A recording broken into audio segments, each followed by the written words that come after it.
Good afternoon. I'm Karen Morris. I am presenting a book review this afternoon for the Brighton Library's Book Sandwiched In. The book is The Lost Man by Jane Harper. So let me first say I'm excited to be here, particularly now, because this week, which is first week in March, was the 125th anniversary of the New York Times book review, the addition to the Sunday paper.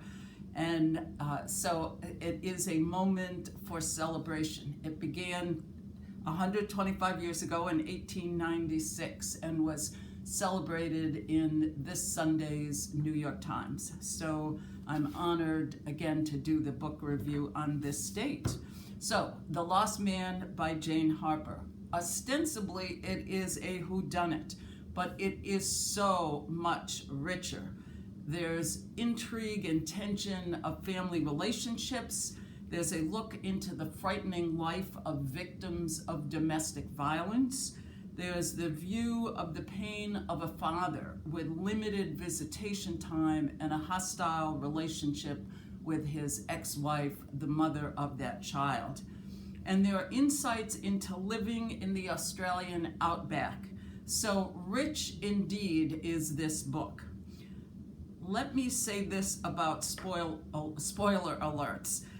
They will be coming, I will warn you, but I've put them a little later in the review, so if you haven't read it and think that you want to, when you hear a spoiler alert, you might want to turn off your device. So why this book and who is Jane Harper? So the book is the author's third novel. Her first, The Dry, was a #1 international bestseller. It won many awards. It was a mystery situated in Victoria, Australia. It involved a murder-suicide amidst a drought in that area. Reese Witherspoon, the actress, brought the rights for a movie of that book in 2015. The movie was released in January of this year, 2021, in Australia, and we will have access to it in the US in May of this year. Her second book was called Force of Nature, also an international bestseller. It involved a corporate whistleblower who goes missing during a company retreat in the hinterlands of Australia. That is the continent is the common denominator of these books. Her third book, the author's third book, is the one that I will be and am reviewing. The fourth book is called The Survivors. It's situated in Tasmania, which is near Australia, of course, and was just released February 2nd of 2021. Not surprisingly, given the venues of these books, the author lives in Melbourne, Australia, with her husband and a daughter, and she credits both of them with her inspiration to write these books in the acknowledgement. So, welcome to Australia, because there's a lot about Australia in the book. The book takes place in the state of Queensland. So let me show you. This, of course, is a map of Australia. The ranch where the activity in the book all takes place is in this state called Queensland. There is reference to Brisbane, that's where the sun lives, and Brisbane is right over here. So that helps hopefully to situate you as to where the book takes place. The location is a ways from Brisbane and is what Australia calls the Outback, which is barren land in Australia. In the area where the ranch that all of the characters, or most of the characters, live on, there are 65 people in the area and 100,000 head of cattle. Helicopters are used to herd the cattle. The noise and the movement of the helicopter clues the cattle and herds them in the direction where they need to go. And the herding takes place over distances the size of small European countries. So that's herding by the helicopter. The closest neighbor to the headquarters of the ranch that is the central focus of the book is 3 hours away. Closest neighbor 3 hours away. And in this area of the outback of Queensland, that's considered relatively close. Also to know about this area is that it is mighty hot. So there's reference to 45 degrees Celsius, which is 113 degrees Fahrenheit. That is plenty hot, and there must be something about the atmospheric conditions in Australia that make it virtually impossible to survive for long in that weather in Australia. If dehydration sets in, and that will cause death fairly quickly in the outback of Australia. And that fact plays a role in the book. Something else to know about Australia, there are dust storms, and these are storms that come in fast. It's referenced in the book that the air becomes filled with missiles, so that is the dust and little pebbles and stones that are part of the dust that fly around. The dust storms send cattle stampeding. They reduce visibility to nothing. And there is a dust storm that plays a key role in the book, or an important role. Nathan, the protagonist, talks about school, and it's very interesting given where we are in the pandemic. So though the book is written in modern times, the school, when Nathan was a young man, a young boy, was taught by radio. And Nathan talked about how difficult it was and how boring it was and unstimulating to learn by radio. And he talked about now they have video chat in Australia. So it compares to today, where we have remote learning in our schools and kids have to sit in front of the computer and see their teachers, see fellow students, but learn at a great physical distance from the rest of their classmates. So if learning by radio is like another step backwards, where you don't even see the other people who are in the room or who's trying to teach. So that must have been a tricky way to learn. One other thing about the area is that there are lots of snakes. There were some words in the book that were particular Australian that were kind of fun to learn. Dingoes are wild dogs. Roos, you might guess, are kangaroos. And kangaroos are hunted, and their pelts are used for fur products, and the meat in the kangaroo is used as pet food. There's the term backpackers. These are laborers who go from station, another Australian word for ranch. The backpackers go station to station, hope to get work for some period of time at a ranch, and then they move on. Stockman is a term for a rancher, and then there's mate and bloke. Both are terms referring to another person. Mate is somewhat friendly, overtone. Bloke, not necessarily so. So the book is a whodunit, but it's also, as I said, rich with these other issues. So I'm going to address some of these other issues. Let's start with the relationship between Nathan, the protagonist, and his son. So, on spoiler alert, this is not where I will disclose who the killer is, but will disclose some facts. The relationship between Nathan and his son is challenged by the fact that Nathan and his wife are divorced and are at loggerheads with each other.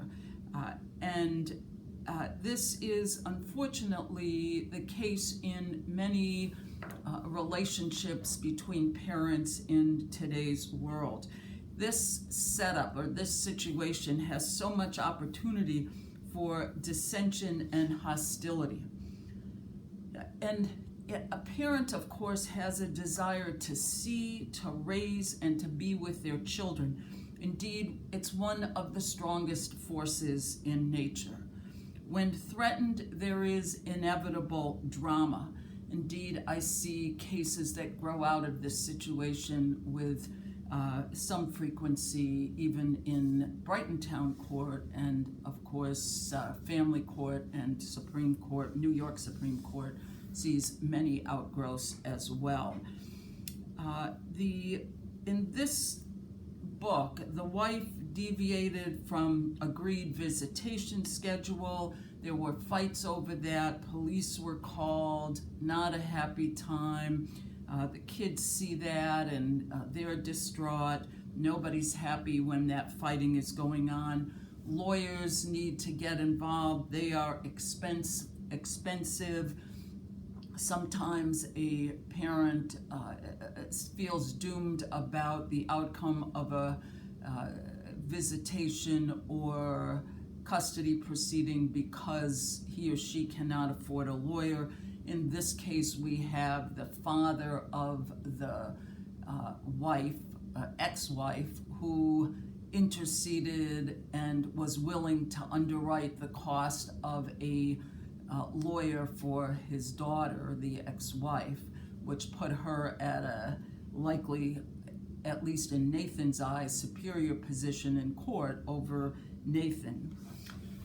There were, as part of the agreement, nightly calls that the father, Nathan, was entitled to make to the son, but those become hard to maintain. A child loses interest, the father is distraught. That creates issues. When we meet Alexander, and that's his real name, he goes by the nickname Xander with an X, which is such a cute nickname for Alexander, not one I had heard before. But he's now reaching the point where he's getting ready to continue with his education, go to college. He has tests that are imminent. The tests require that he have internet to either take the test, but for sure to study for the test. And the internet, not surprisingly, in those backlands of Australia, Queensland, is slow. And so for upcoming visitations, Xander and his mom want him to stay where he lives with his mother, which is in Brisbane. Again, Brisbane is here on the coast. So this too is disappointing to Xander. On this issue of the heartbreak over visitation and attempts to maintain some kind of schedule, and that schedule breaking down for any of a variety of reasons. I have a friend who is a matrimonial lawyer, and I often think, she said as one year as we got close to Christmas, she always thinks about noon or 1 o'clock on Christmas, which is the time when many parents with split custody, or one has custody and one has visitation, but both want to spend at least part of Christmas with the child. That's the time when the child is passed from one parent to the other. So that comes to mind, and sad for both that they can't spend the whole day with the child. When it comes to courts and visitation, when there's no criminal allegations involved, the bottom line is this: courts generally believe that a relationship with both parents serves the child's best interests, and parents are expected to cooperate. Hopefully that message ultimately gets across to the parents, and whatever animosities have built up, some kind of rapprochement, some kind of a truce can be reached. And indeed that happened in this story. That was one happy part of the outcome of this case. Another societal issue that is addressed by our author is domestic violence. And unfortunately, the family that is the subject of this book was drowning in domestic violence over generations. Perhaps the most vivid was Nathan's father. As Harry, who was a longtime employee of the ranch, described him, he was a violent, aggressive bastard. Liz, his wife, the mother of Nathan, who married at age 18, had many scars from her relationship with him. She had felt alone and trapped, and then there came the time when she was preserving some money and documents that might have enabled her to leave her husband, and she hid those in a tin where the horses feed. The husband found it and smacked her very hard in the face. She had major issues after that with her eardrum and experienced permanent loss of hearing. The sons too had scars that they never discussed from the father, and there came a time in the book where Nathan apologizes to his younger brother Bub for not protecting him more from the father, which tells us even more about how gruff the father could be. Then there were scenes describing the way that the father would punish the sons. The most heart-wrenching was when he made the sons go to get their prized possession and then put it in a fire so that the possession burned.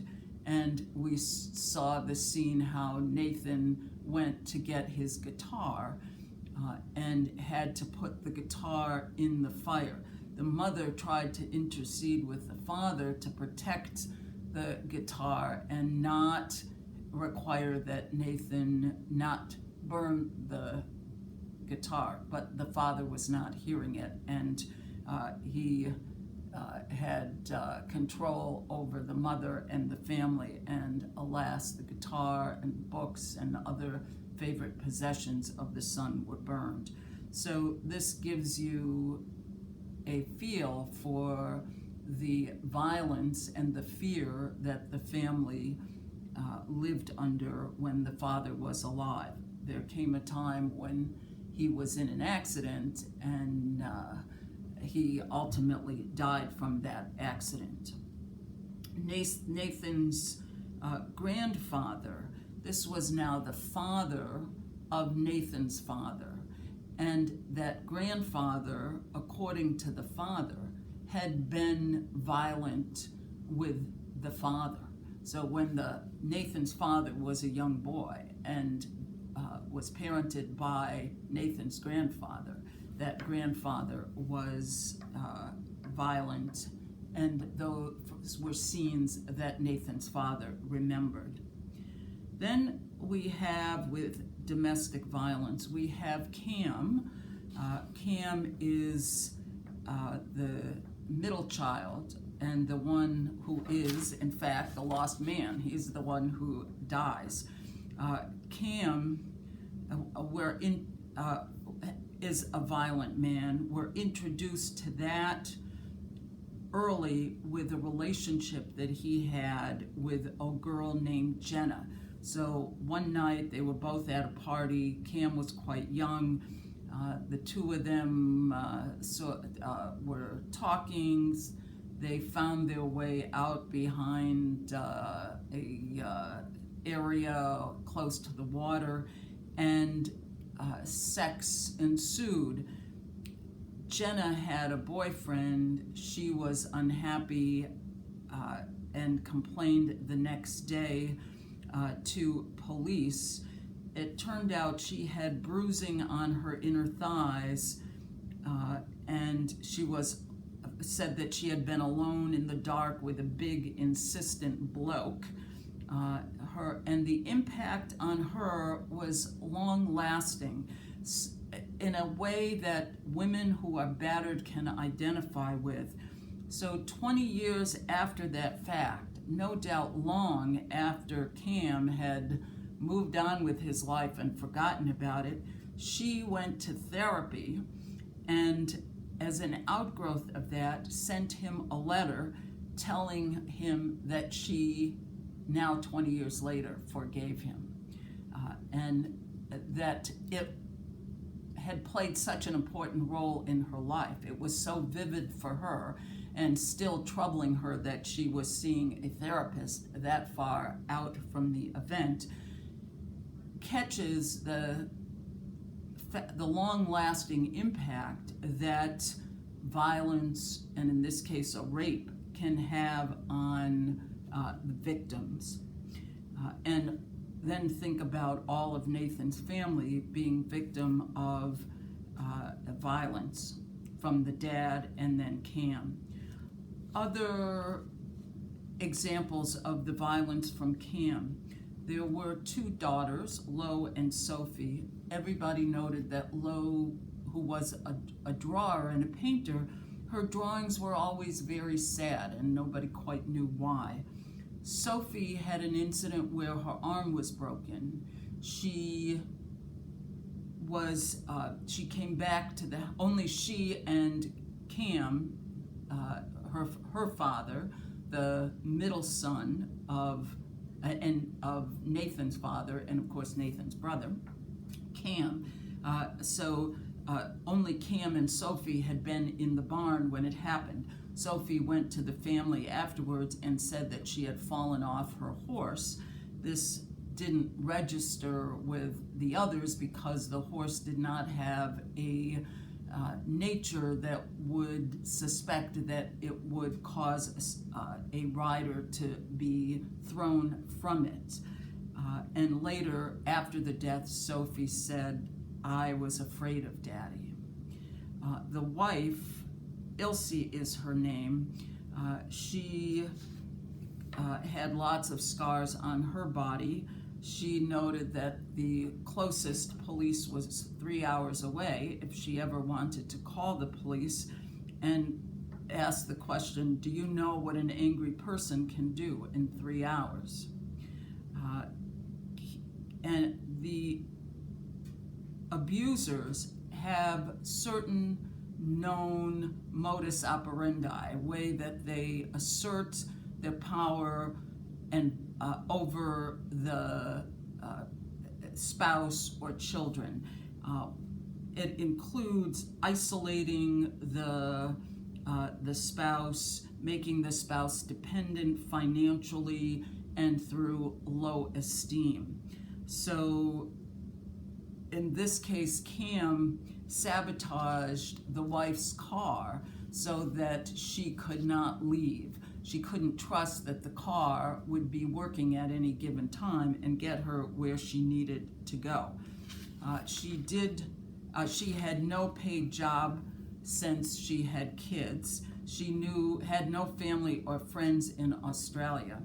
The husband had asked for her driver's license and residency documents. He was going to file them, but when she sought to obtain them back for one reason or another, he was never able to find them.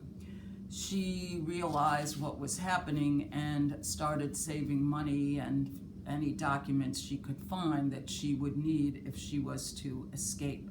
This is just so typical, that isolation and the abused being totally reliant on the abuser. I see this in court. I see, actually what I see in court is particularly on the arraignment, which is the first time that a defendant appears in court. I see one of two things. I see a man who is very angry about being in court, very defiant, and very non-compliant with whatever the police might be asking and with the procedure of the arraignment. The other, and this I think is so interesting, the other sort of demeanor that I'll see is a first-time abuser who is appalled at what he has just done, is what he's alleged to have done, is unaware really of what caused him to do that, and is horrified that these allegations against him about domestic violence and aggressive conduct toward his spouse or kids might in fact have happened.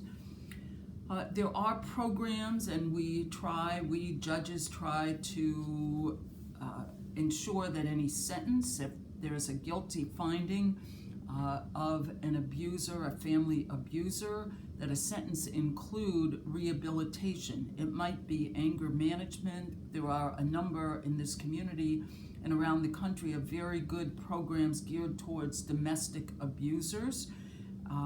And often these cases end up in divorce. And so there are other court proceedings that go with them. But to where there's a couple who wish to stay together or want to try to stay together, there is reasonably good programming in this community available for them. And that mandatory participation in such programs is often part of a disposition of the case, part of a sentence. Okay, now we're coming to the spoiler alert. So if you have not read the book and don't want to know who done it, this would be a good time to turn off your device and come back after you have read the book. So the issue of domestic violence, carrying it through. The mother, Ilse, the mother of the two young girls and the wife of Cam, does not believe that the girl broke her arm having been bucked from a horse.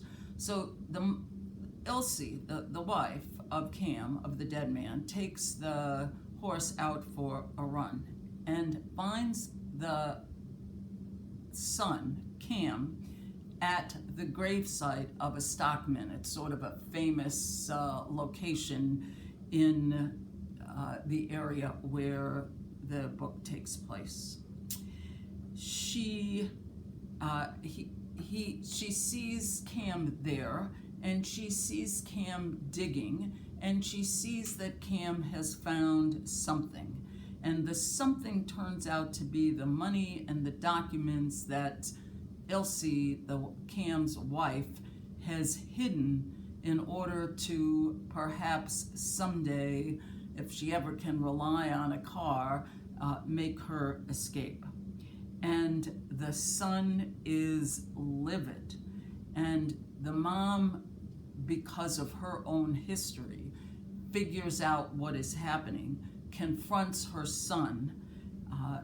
Cam is supposed to be meeting the third son at another location to help with some project on the ranch. Cam pivots from that. He's heading home.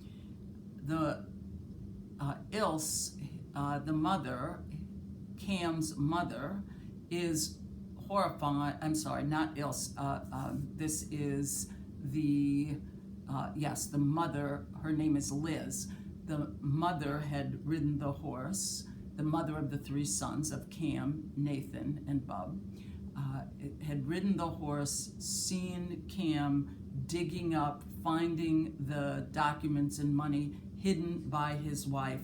He decides he's diverting from meeting the other son to do the project. He's going home to his wife, his bloody wife he talks about, and gonna have a conversation with her. Liz is concerned that the girls, Cam's children, are gonna be home, and Cam says he doesn't care, they need to hear this also. He is seeing red, he's breathing fire, he's angry, and he's ready to administer major abuse. And Liz comments, "I knew without a doubt what happens when men like that come home," because she had been there.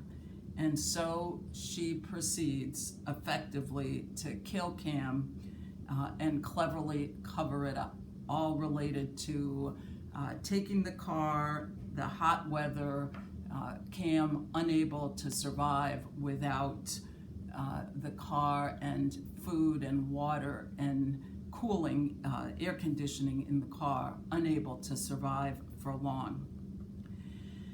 The the reader is led to sympathize so greatly with Nathan and his relationship with his son, and how the love for that son is so much a driving force.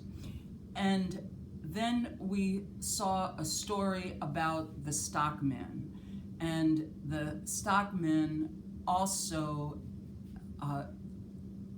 evidenced great love for his children.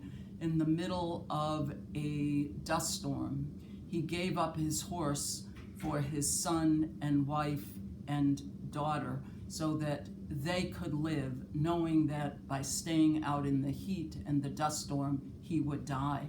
Such love for family.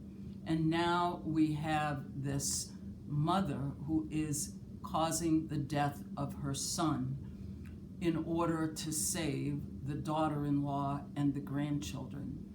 So interesting how love of children takes many different forms and shapes and manifestations. The battered women's syndrome. So there are certain patterns that women who are victims of domestic violence take on. And there is a recognized in law mental condition, a mental disorder called battered women's syndrome. Indeed, when a battered woman kills her husband in other than self-defense, the law allows her the opportunity to prove that she suffered from a battered women's syndrome. And if she's able to prove that, the charge is reduced. Not a lot, it's reduced from a murder to a manslaughter case. The consequence is, instead of life in jail, the wife faces a maximum of 25 years. You may remember a case involving, going back a ways, but involved Farrah Fawcett Major. She played the role of a real-life woman in a TV movie called The Burning Bed. And she was abused, she had children, she tried to run several times, she didn't have money, she didn't have earning potential, the kids needed her. They never got far, he would always find her and then administer a particularly brutal beating when they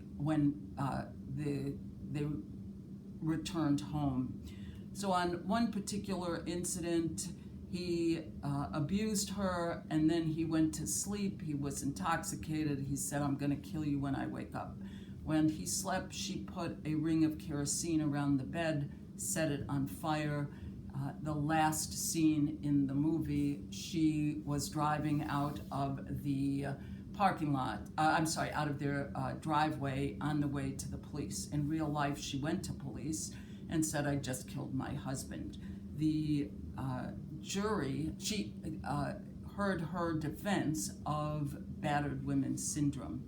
The jury in that case excused her totally, not necessarily consistent with the law, but consistent with sympathy and empathy that jury exercised. But there was no self-defense there. Many times that when a woman kills her batterer, it is in a circumstance other than self-defense, and so the defense of self-defense does not apply. Self-defense applies only when you kill or cause injury at a time where your abuser is battering you at that moment. So I looked to see, and battered women's syndrome does give rise to a number of circumstances where a woman is kills her abuser. I could find no circumstance where a mother killed the abusing son. There is a concern, and it's also portrayed in this book, of the generational carry-on of violence. Children who witness domestic violence grow up to have greater risk of living in a violent relationship as either the victim or the perpetrator. Kids see the violence used as a way of coping with conflict in a relationship, and they can perceive that violence as normal. There are, again, many programs in today's society to help redirect and create new values in children of abusers. In the book, we have Nathan's grandfather was an abuser, Nathan's father was an abuser, and Nathan's father's son, that is Nathan's brother, Cam, was also an abuser. Domestic violence is indeed a daunting problem, and those preventive programs are important. We have a wonderful facility in Rochester, used to be called Alternatives for Battered Women. Today it is Willow, that provides services and shelter for victims of domestic violence, be they male, or female, though most are female. Another societal issue in this book is the importance of communication and understanding each other. We have numerous circumstances where family members went from fighting to a truce and a joy in having a relationship with a would-be loved one that is joyful. We have Nathan and Bub. They had issues. Bub killed the dog of Nathan, not purposefully apparently, but Nathan was very mad about that and had a falling out, and indeed there was even a physical fight in the course of the book between the two brothers. But there came a time where Bub apologized, Nathan understood that it wasn't intentional, they addressed a number of their issues, and we're led to believe that they will go forward in a enjoyable relationship between them. Xander and Nathan, father and son, had some verbal issues, as will happen between family members, but in the end, they sat down, talked to each other, explained where each was coming from, and their relationship, we're led to believe, will continue to develop and be appreciated by each. Nathan and Jackie was Nathan's ex-wife. They fought over all the custody, the visitation issues, other issues that made each other unhappy. But there came a time where Nathan fessed up and said, hey, I'm really sorry. I know that I transgressed and hurt your father, and I'm really sorry for that. If I could relive it, I would. And the two recognize that there's value, particularly for their son, in the two of them getting along. They forgave, and again, we're led to believe a happy, at least healthy relationship exists for them in the future. And of course, Nathan and Ilse, ultimately, the wife of Cam, ultimately get together at the end. They had met up once long ago. Things happened. They didn't talk to each other. They didn't make contact, didn't communicate, and so each went in a different direction, unhappy, and ultimately they were able to reconvene and restart a relationship. And again, we're led to believe that they will enjoy each other indefinitely into the future.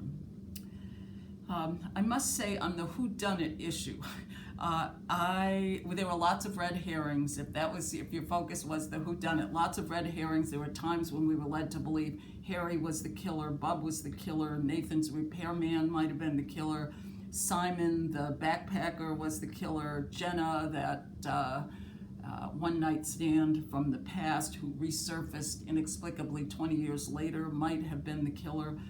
And suicide might have been the killer. And I must say, ever since reading Agatha Christie, I have always said to myself on whodunits that identify who I would least think was the one who did it, and that's who did it. And of course, I would least think that the mother would have killed her son, but it never even crossed my mind. So it was a wonderful book for whodunit suspense, as well as all the other issues that it talked about.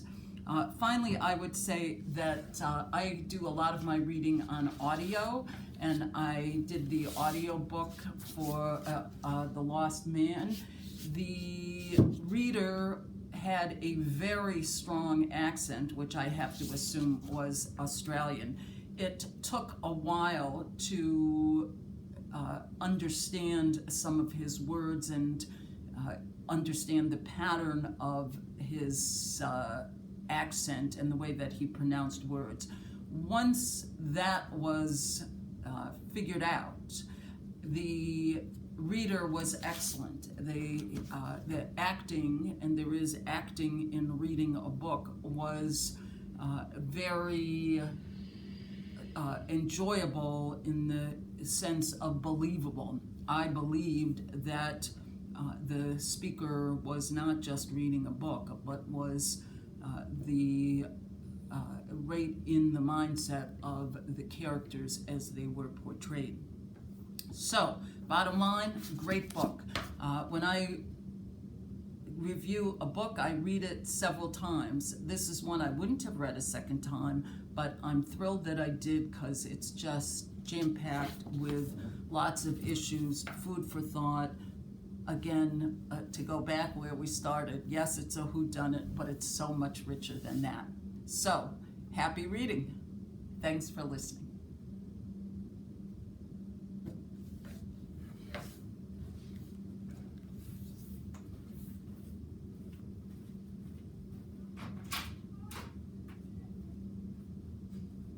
Oops, so let me put the mask on.